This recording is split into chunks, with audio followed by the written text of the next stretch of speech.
Buongiorno a tutti carissimi e carissime, ben ritrovati per la rubrica Carezze per lo Spirito. Oggi è il 26 di luglio e siamo alla 17ª domenica del tempo ordinario.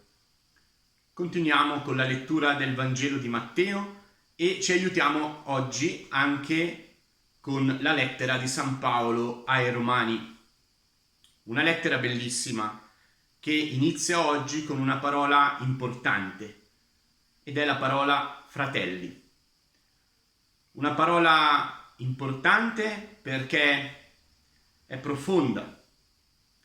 In questa parola è implicata non soltanto la fratellanza nel sangue, quindi per quelli che sono nostri fratelli e sorelle, proprio nati dagli stessi genitori, ma è una parola più ampia, è un concetto più ampio quello di fratellanza.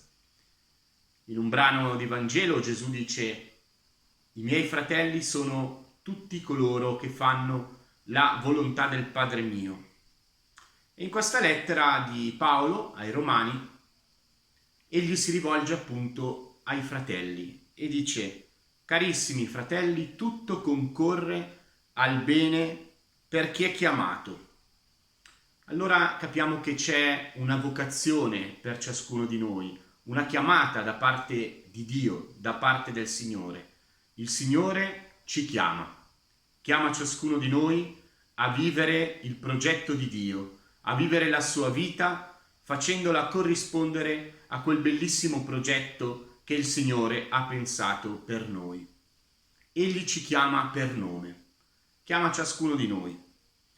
Quindi questa è quella che noi chiamiamo vocazione, ovvero appunto chiamata. E una chiamata però è incompleta se non vi è dall'altra parte una risposta dell'uomo. Quindi è un movimento molto semplice. Il Signore ci precede sempre, ci precede nell'amore, ci precede nel chiedere, nel domandare, nel coinvolgere ciascuno di noi dentro la sua vita per portarci a Lui. Questo è il primo movimento. Il secondo movimento tocca a noi. È un movimento di risposta, nel quale ciascuno di noi, ascoltando e obbedendo a questa chiamata, risponde al Signore. È una risposta libera, che può essere con un sì, che poi porta una grande gioia nel nostro cuore, oppure può esserci anche il rifiuto. Anche se il Signore poi non smette mai con delicatezza di bussare alla porta del nostro cuore. Allora questa vocazione, cioè questa chiamata, come abbiamo detto, è personale, è per ciascuno di noi ed è una chiamata in Cristo. Infatti Cristo, il Figlio di Dio, è stato mandato a noi e ha vissuto la sua vita umanamente come noi, fuorché il peccato. E poi ha sofferto, ha patito le sofferenze della croce, è morto ed è risorto. E noi nella nostra chiamata si dice che siamo predestinati, così dice Paolo. Ecco, questa predestinazione non è tanto il destino, come si dice ogni tanto, no? Il destino vuole così. No, la predestinazione nostra è quella, come battezzati, di essere proprio chiamati in Cristo.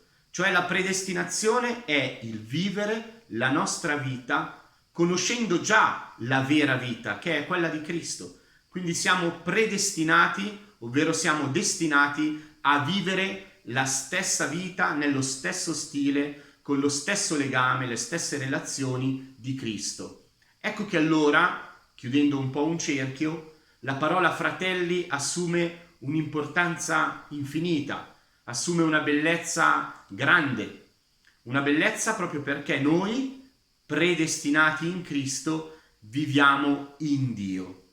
Ecco, questa predestinazione è per tutti coloro che si lasciano chiamare, che si lasciano interpellare, che udendo la voce di Dio la ascoltano e cercano di seguire le sue vie.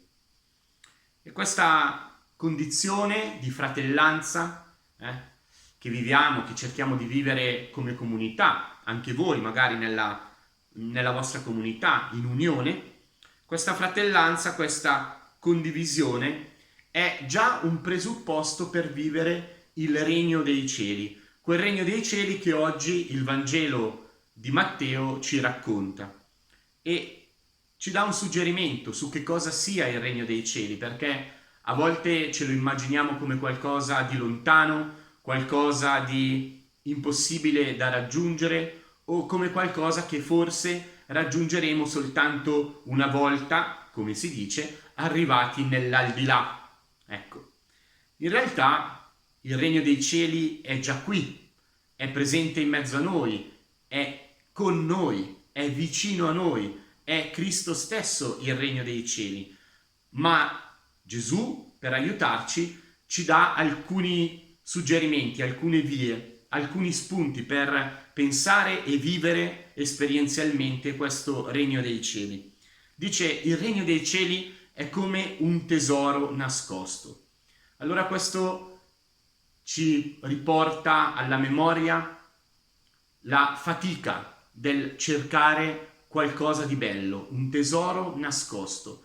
Come dire che il regno dei cieli non è così facilmente visibile. Infatti il regno dei cieli viene in maniera silenziosa, non è come i fuochi d'artificio che tutti li vedono. Il regno dei cieli deve essere meticolosamente cercato, perché appunto è qualcosa di prezioso, è qualcosa appunto di nascosto che noi cerchiamo. Poi il Signore dice anche: il regno dei cieli è come un mercante che va in cerca di perle preziose. Allora il regno dei cieli lo viviamo ogni volta che ci mettiamo alla ricerca di questo tesoro nascosto, di questa perla preziosa, di questo oggetto di così grande valore, ed è un valore per il quale vale la pena di vivere, vale la pena di ascoltare il Signore, vale la pena di seguire le sue strade, di portare la nostra testimonianza nella vita di tutti i giorni. Allora anche noi possiamo essere parte di quel regno dei cieli, possiamo essere insieme e anche noi mercanti che vanno in cerca di perle preziose e vivere così pienamente nell'attimo, nel presente, il regno dei cieli. Infine dice questo: il regno dei cieli è come una rete che viene gettata e nella quale vengono presi tantissimi pesci.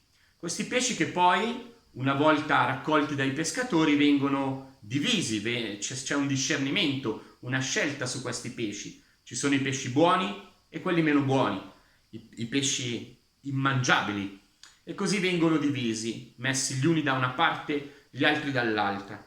E questo è un po' un segno che il regno dei cieli è come appunto essere questa rete, quindi buttarsi a capofitto nelle relazioni che non sempre saranno buone, relazioni che non sempre porteranno a qualcosa che a nostro avviso è buono.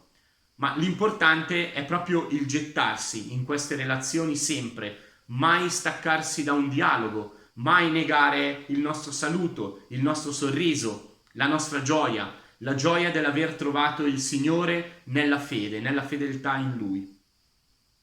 Allora siamo chiamati anche noi a continuare ad essere testimoni del Regno dei Cieli, non da soli, ma in comunità, come fratelli che davvero si vogliono bene e guardandosi negli occhi comprendono che si è lì insieme, si è lì non come un io, ma come un noi che è una famiglia, la famiglia di tutti i battezzati, che in Cristo portano la parola nel mondo per la gioia di tutti gli umani. Vi saluto e ci diamo appuntamento a domenica prossima. Ciao!